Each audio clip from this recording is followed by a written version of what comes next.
السلام علیکم ملګرو، څنګه دا فنکار ټي وي تاسو ګورئ او زه په خپل فنکار دې وخت کې په شارجه کې ناست یم او په سعودي مسجد سره پارک کې بس د شپې مسافر یو څو روز انجوی لپاره زمونږ دا ټي وي تاسو لایک او سبسکرایب کړئ او په دې باندې به د فنکار په اړه باندې تاسو ډېرې ښکلې خبرې ښکلې پروګرامونه او ډرامې ګورئ او نن به زه تاسو ته انشاءالله د مسافرو خبرې کوم چې مسافر دلته وخت څنګه تېروي.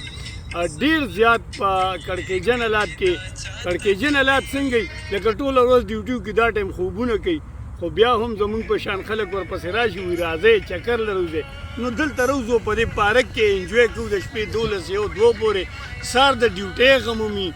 نو مسافرو دپاره یو شی ډالۍ کوم چې د زلفو تار دې راله راکړه او د زلفو تار دې راله راکړه او که مسافر شم نری ملا به پې تړمه او مسافر تش وې خواره زه شم خواره دې مور شه چې د بل وطن ته لیږي نه.